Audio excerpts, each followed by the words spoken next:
So when a building is going to do a construction project, obviously the initial and main focus is going to be whether the general contractor has sufficient insurance and is going to give the building an indemnification.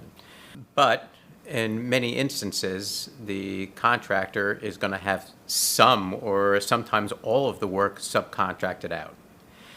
In a lot of construction contracts, the obligation to make sure that the subcontractors have adequate insurance and protect the building is on the contractor.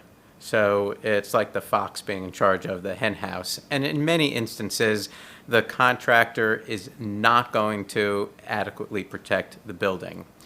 So in the event that there is a catastrophic loss, or if something happens with the contractor's insurance, so it's not available to the building can't look to the contractor and its insurance unless all the paperwork is appropriately done.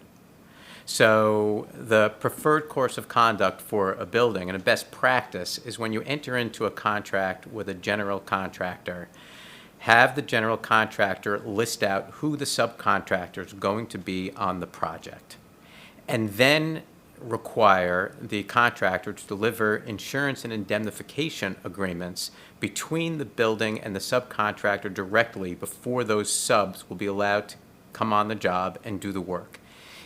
In that situation where the insurance and indemnification agreement is signed between the building and the subcontractor, the building will ensure that there will be an indemnification and the protection of the subcontractor's insurance in the event of a loss. There's a couple of other things that the building should do to protect itself when using subcontractors. In the first instance, the contract between your general contractor and the insurance indemnification agreement with the subcontractor should provide that the building is a third-party beneficiary of the agreement between the contractor and the subcontractor.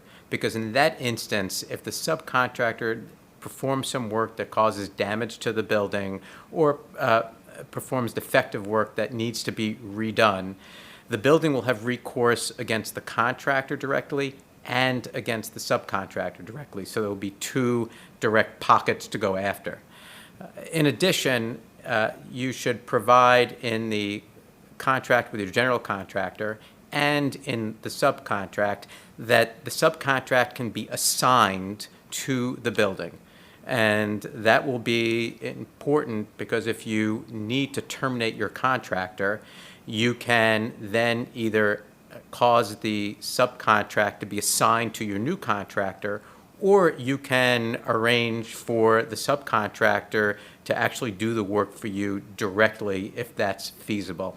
And that would be particularly important in a situation where your general contractor used a subcontractor to put a scaffolding and a sidewalk bridge on your building, which happens very often.